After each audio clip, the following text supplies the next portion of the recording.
नमस्कार, आप देख रहे हैं तहल का इंडिया 24 न्यूज चैनल। मैं आपका मित्र हनीफ खान बहल। लगातार हम आपके सामने अपडेट लेके आते हैं। एक अपडेट ये है कि पूरे हरियाणा के अंदर पहले एक वाक्य आया था, जैसे अमेरिका के अंदर काफी लोग गए थे वर्क वीजे पे, उसको जैसे डोनाल्ड ट्रंप राष्ट्रपति ने हाथों के पीछे जो जंजीर बांध के उनके हथकड़ी डाल के भेजा था, उस समय बड़ा बवाल मचा था। उस बवाल के अंदर नायब सिंह तहसीलदार, माफ करना, नायब सिंह सैनी ने, जो सीएम है, उन्होंने एक बयान दिया था इस बात के बारे में कि देखो, जो कबूतरबाजी करता है, जो बड़े बड़े सपने दिखाता है, उसके खिलाफ कार्रवाई की जाएगी और हम ऐसा कोई कानून लेके आएंगे ताकि वो अपनी आदतों से बाज आए और बड़े बड़े लोगों को जो सपने दिखाया जा रहा है, लोगों को उनको ठगा जा रहा है, उसके खिलाफ कानून कार्रवाई हो जाएगी। परंतु ऐसा कहीं भी वो चीजें दिखाई नहीं दे रही। एक वाक्य मैं आपको बता देता हूँ। सिवानी तहसील के बड़वा गांव है, उस समय मेरे सामने ठेकेदार जी हैं, मैं इनसे बातचीत करूंगा कि इनका भतीजा है और वो बड़े अमाउंट लेकर, इनके भतीजे से कोई व्यक्ति ने बड़े अमाउंट लेकर कहा कि 21,95,000 रुपये करीब अमाउंट ले लिया और कहा कि अमेरिका भेज दूंगा। इससे पहले उन्होंने कर्नाटक का सपने दिखाए और अमाउंट जो लिया था, कुछ वो कैश लेके गए, जो वीडियो है, दस्तावेज है, रिकॉर्डिंग है, और कुछ ऑनलाइन पेमेंट ली थी। और विस्तार से बात करेंगे, हम बात करके पूछेंगे। बलवान जी ठेकेदार जी हैं। सर, सबसे पहले तो नमस्कार। सर नमस्कार, मैं तहलका का स्वागत करता हूं गांव बड़वा में पहुंचने पे। और सर, क्या कहेंगे, एक पूरा देश देखेगा, पूरा प्रशासन देखेगा और न्याय मिलना चाहिए। और दूसरी बात, किसी दो भाई की आंख भी खुल रही इस बात से कि ताकि आगे कोई ठगी इस मामला में कोई मतलब के इसमें झांसे में नहीं आई। ठीक है, मैं पूछना चाहूंगा, एक विस्तार से बताइए कि मामला क्या, कैसे, क्या मुलाकात हुई आपकी उनसे? ठीक है, कितना पैसा दिया आपने, क्या क्या क्या, और कितना विश्वास है, कितना प्रशासन मिल चुके आप? देखिए सर, मेरा भतीजा चौधरी वास कॉलेज में पढ़ता था जी। तो जो हमारा जिसके साथ जिसने हमारे साथ फ्रॉड किया है, उसका भाई भी चौधरी वास उसके साथ इकट्ठा पढ़ा करते थे, वो खेला करते थे दोनों। तो उनकी मुलाकात होते होते 2023 में लगभग वो चला गया। उसका भाई प्रदीप, विशाल का भाई प्रदीप अमेरिका चला गया और मेरे भतीजे विष्णु के साथ उसकी बातचीत होती थी। तो वो प्रदीप कहने लगा विष्णु को कि तुम मेरे पास आजा, मेरा भाई विशाल विदेश भेजने का काम करता है और यहाँ मोटे पैसे कमाते हैं। ठीक है, हम उनकी बातों के झांसे में आ गए और मेरा भतीजा अपने उसको प्रदीप को मित्र समझते हुए और विशाल के ऊपर विश्वास किया और हमारी विशाल से मुलाकात हुई। तो विशाल ने कहा कि मैं आपको पहले कनाडा भेज देता हूं और उसके बाद वहां से आपका अमेरिका कन्वर्ट करवा दूंगा। तो ऐसे करते करते हम उसकी बातों के झांसे में आ गए और हमने उनको ट्रांजैक्शनों में और कैश में पैसे दिए। तो उसके बाद क्या हुआ कि सर, विशाल ने मेरे भतीजे को लगभग 20 दिन श्रीलंका रखा, फिर मोरक्को रखा और फिर इजिप्ट रखा। बीच में रोक रहा हूँ, आपने अमाउंट दी है, इसके बाद में भेजा या पहले भेजा है? बाद में भेजा है। बाद में अमाउंट जो दी है आपने, 14.5 लाख रुपए आपने कैश दिया है, जैसे आपने फायर में दर्शा रखा है, वो दिया आपने कितने दिन मतलब पहले दिया उसको?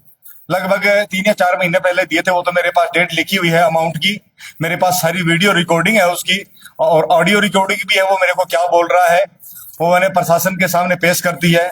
और जब भी प्रशासन अगर मेरे पूछता मांगता है तो मैं उसको दिखाने के लिए तैयार हूँ। कितने दिन बाद में मतलब भेजा था, जो अमाउंट देने के बाद में कितने दिन बाद में भेजा था? उसमें लगभग 20 या 25 दिन के बाद उसने भेजा था। ठीक है, ठीक है। कहाँ भेजा उसने?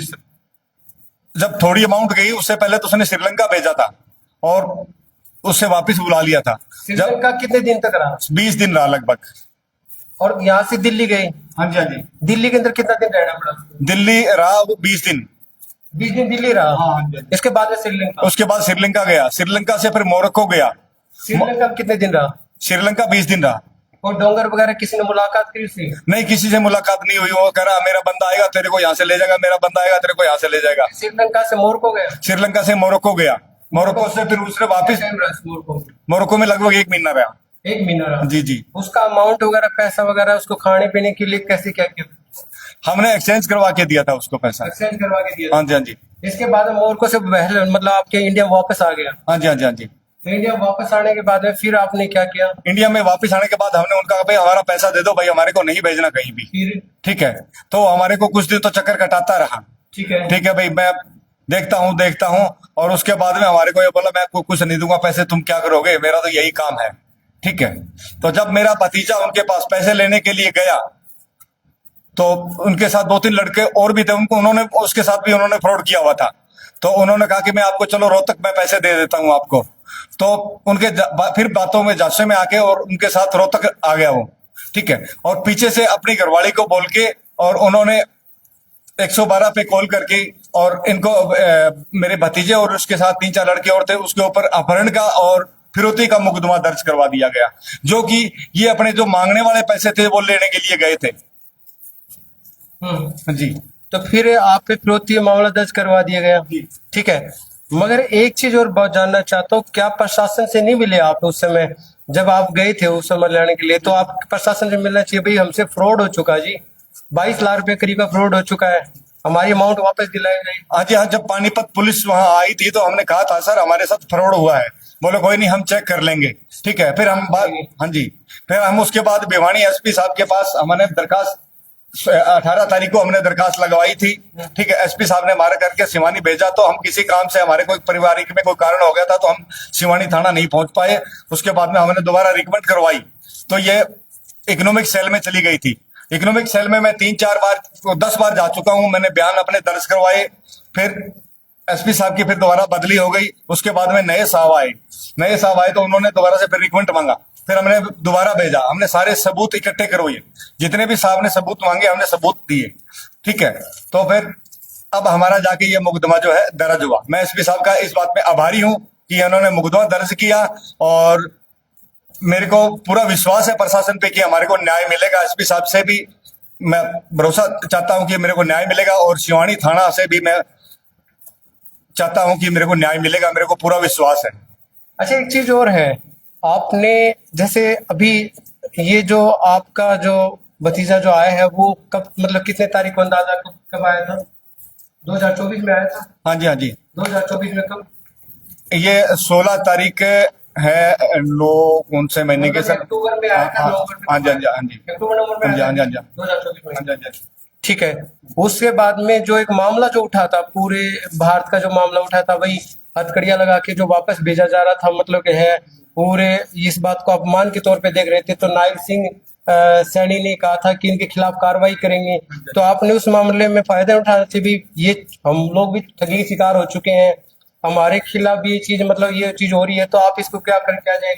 मैं तो ये तो बहुत अच्छे कदम सोचता हूँ कि सैनी साहब ने बहुत अच्छा फैसला लिया, और हमारे को विश्वास है कि सैनी साहब जो फैसला लिया है तो उसको लागू जरूर करेंगे, उसके ऊपर विचार विमर्श करेंगे। और प्रशासन से मेरी यही गुहार है और गुजारिश है कि हमारे को न्याय दिलाया जाए और हमारे पैसे दिलाए जाए, और हमारे ऊपर जो झूठा मुकदमा दर्ज किया गया है उसको कैंसिल किया जाए। और बिल्कुल, हर एक पेपर मैं आपको दिखाऊंगा, ये देखिए, ये लिखित रूप से जो फायर की कॉपी टैग की थी उसमें है ना, इनमें दे रखा है 14.5 लाख रुपए देखिए उनको नगद दिया गया था। उसकी वीडियो रिकॉर्डिंग भी है, प्रार्थी के पास, सुरक्षित इनके पास वीडियो रिकॉर्डिंग भी है, और इसके साथ में इन्होंने करीब करीब मान लो 6 लाख रुपए एक दे दिए और 95,000 रुपए एक दे दिए, है ना? तो ऐसे करके 21,95,000 रुपए दे चुके हैं, और पुलिस के पास बार बार, प्रशासन के पास बार बार इस बात की गुहार लगा रहे हैं कि भी ये देखिए खिलाफ मुकदमा जो हमारे दिए गए 21,95,000 रुपए नगद प्राप्ति करके वापस दिलवाए जाए। ये इन्होंने इस बात के फायर लॉज करवा रखी कि भाई ये जो है वो बड़ा बंदा फ्रॉड है, उसके खिलाफ कार्रवाई की जाए, उसके खिलाफ जांच की जाए, इनकी तरफ से बार बार कहा जा रहा है। और प्रार्थी के भतीजे का असल पासपोर्ट भी विशाल के कब्जे में रखा हुआ है। ये भी एक बहुत बड़ी मामला है कि उनका पासपोर्ट भी उनके पास रखा हुआ है।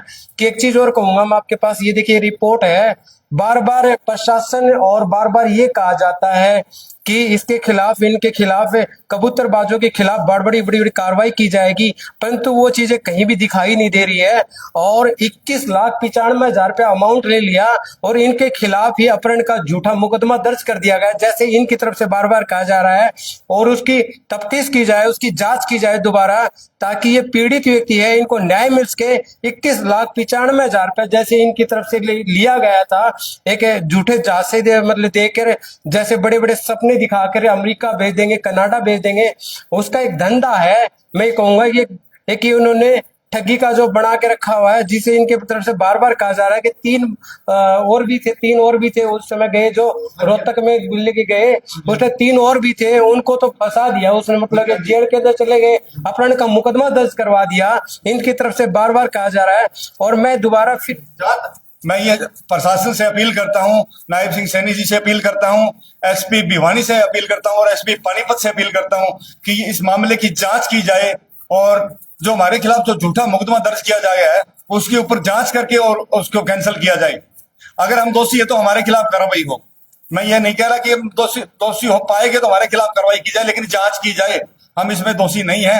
आप मेरे पास पूरे प्रूफ है, मैं जहां कहीं भी प्रूफ मांगेगा प्रशासन में देने के लिए तैयार हूं। मेरे पास वीडियो रिकॉर्डिंग है, क्लिप रिकॉर्डिंग है, मेरे पास बैंक ट्रांजैक्शन है।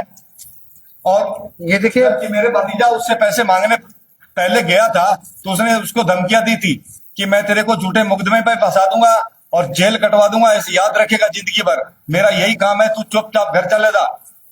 फिर दोबारा उसने रिकमेंड गुहार लगाई तो उसने कहा कि चलो तुम्हारे को रोहतक मैं पैसे देता हूं।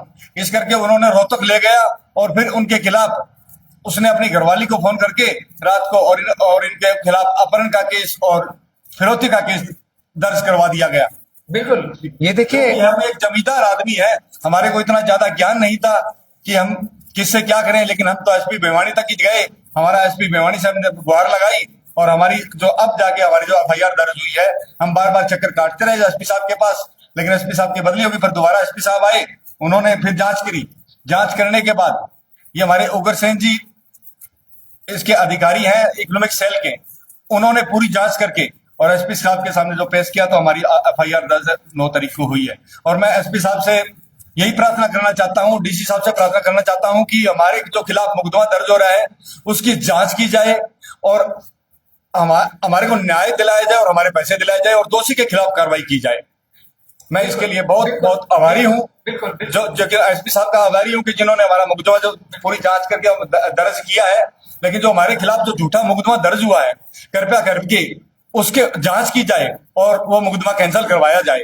और मैं ये मांग और कर रहा हूँ मुख्यमंत्री श्री नायब सिंह सैनी जी ने, जो कि उन्होंने घोषणा की थी कबूतरबाजियों को हम छोड़ेंगे नहीं, तो ये कबूतरबाजी हमारे साथ हो रही है। कृपया करके इसके ऊपर पूरा विचार विमर्श किया जाए, ये बातें अमल भी लाया जाए, ताकि कोई किसान या कोई भी आम आदमी या कोई भी गरीब आदमी ऐसे लोगों के झांसे में आकर के और अपना परिवार बर्बाद न करे।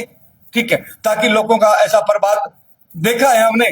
ठीक है, हम तो पता नहीं भगवान की तरह से किस तरह बच पाए, लेकिन अब मेरे भतीजे ने 3 बार तो सुसाइड करने की कोशिश कर लिया, क्योंकि बोलो अमेरिका जाने की कोशिश कर रहा था और जो कि आज जेल जाने की कतार में खड़ा हो गया है। तो भगवान ऐसा किसी के साथ ना करे। और मैं प्रशासन से बार बार यही गुहार लगाना चाहता हूं, एसपी साहब से यही गुहार लगाना चाहता हूं कि एसपी साहब मामले की न्यायिक जांच की जाए और जांच करके दोषी को खिलाफ कार्रवाई की जाए और हमारा पैसा वापस दिलाया जाए और हमारे खिलाफ जो मुकदमा हो रहा है उसको कैंसिल किया जाए। बिल्कुल, देखिए बलवान है, इनके साफ तौर पे कहना है कि भतीजे के खिलाफ जो एक सपना दिखाया गया था अमेरिका में भेजने का, मोटा पैसा कमाने का, वो मोटा पैसा कमाने का सपना तो पूरा नहीं हुआ। साथ में ये कहना चाहूंगा कि वो जेल की सलाखों में, जेल के पीछे जाने के लिए वो लाइन में जरूर खड़ा हो गया, क्योंकि जैसे पैसा ठग लिया एक झूठे जासे देकर। और साथ में ये कहूंगा कि उसके खिलाफ मुकदमा भी दर्ज कर दिया गया, झूठा मुकदमा दर्ज कर दिया गया। इस वीडियो को ज्यादा शेयर करें। और मैं ये एक साथ और कहूंगा एसपी जी से, एसपी महोदय से, एसपी महोदय जी आपसे एक निवेदन है, इनके खिलाफ बड़ी से बड़ी कानून कार्रवाई की जाए, ताकि आने वाले वक्त के अंदर ये दुशासन न करे, हिमाकत न करे, कुछ और न करे कि भाई किसी व्यक्ति को फंसाने की। पूर्ण रूप से आपसे उम्मीद करते हैं, क्योंकि आपका भिवानी डिस्ट्रिक्ट आप पे निर्भर है, आप पे इस बात पे निर्भर है कि आप जरूर जांच करेंगे और एक पीड़ित व्यक्ति को न्याय दिलाएंगे। इस वीडियो को ज्यादा शेयर करें, लाइक करें, कमेंट करना न भूले। जय हिंद, जय भारत। फिनिश कर दिया, हो गया।